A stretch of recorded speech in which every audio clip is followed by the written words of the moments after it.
Monsoon ने UP में दस्तक दे दी है। ऐसे में एनडीआरएफ भी अलर्ट पर है। इसे देखते हुए 11 एनडीआरएफ टीम लगातार भारतीय मौसम विभाग, केंद्रीय जल आयोग, सिंचाई विभाग और नेपाल हाइड्रोलॉजी आदि एजेंसियों में से संपर्क में है। एनडीआरएफ मॉनसून की गतिविधियों पर लगातार नजर बनाए रखे है। एनडीआरएफ ने एक प्रदर्शनी लगाकर अपने रेस्क्यू ऑपरेशन के तरीके और उस समय इस्तेमाल होने वाले उपकरणों को दिखाया। इस मौके पर न्यूज स्टेट संवाददाता सुशांत मुखर्जी ने एनडीआरएफ कमांडेंट मनोज कुमार से खास बातचीत की।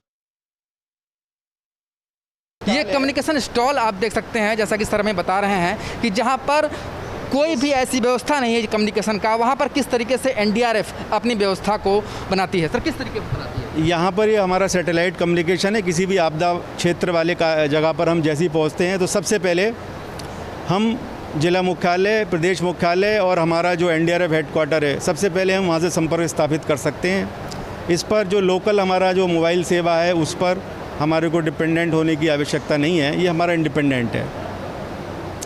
इसके अलावा हमारे पास जो और अलग अलग तरीके की सुविधाएं हैं, जैसे हमारे बीएचएफ हैं, यूएचएफ सेट्स हैं और जो सैटेलाइट कम्युनिकेशन है। सैटेलाइट कम्युनिकेशन में हमारा मोबाइल सैटेलाइट कम्युनिकेशन भी है, यानी हम पॉकेट में रख कर भी सैटेलाइट टेलीफोन ले आ सकते हैं।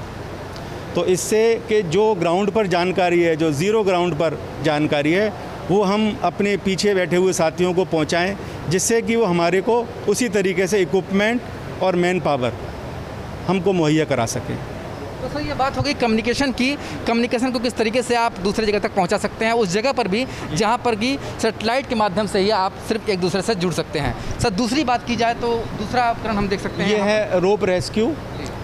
इसमें हमने उन इक्विपमेंट के बारे में आपको प्रदर्शित किया गया है कि अगर कोई इस तरीके की जगह है, कोई बहुमंजिली इमारत है वो ध्वस्त हो गई है, या कहीं कोई फायर हो गया है, किसी तरीके से लोग फंस गए हैं, या कहीं कोई इस तरीके की बाढ़ वगैरह है कि जहाँ पर लोग फंसे हुए हैं, तो हम या पहाड़ वाली जगहों पर लोग अक्सर फंस जाते हैं, तो ऐसी जगहों पर हम अपने रोप के माध्यम से अलग अलग तरीके से हमारी इक्विपमेंटें आप देख सकते हैं, उनके माध्यम से हम रोप रेस्क्यू करते हैं।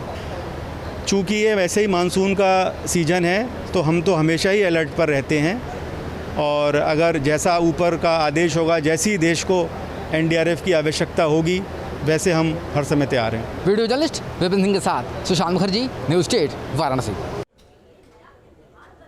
उत्तराखंड कांग्रेस में बड़े फेरबदल के बाद कांग्रेस मुख्यालय देहरादून में भी बदलाव देखे जा सकते हैं।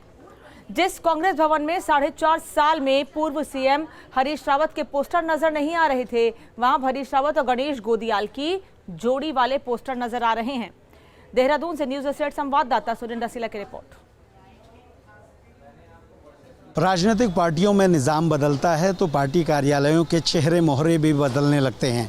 इस वक्त मैं प्रदेश कार्यालय कांग्रेस देहरादून में मौजूद हूं, और अगर यहां की तस्वीरें दिखाऊं तो आप देखिए, जिस कांग्रेस प्रदेश कार्यालय में करीब 6 महीने पहले की अगर बात करूं, 4.5 सालों में हरीश रावत की बड़ी तस्वीरें नज़र नहीं आती थी, उस प्रदेश कांग्रेस कार्यालय में अब चुनाव संचालन समिति का अध्यक्ष बनाए जाने के बाद हरीश रावत की बड़ी फोटोग्राफ आपको नज़र आने लगी हैं।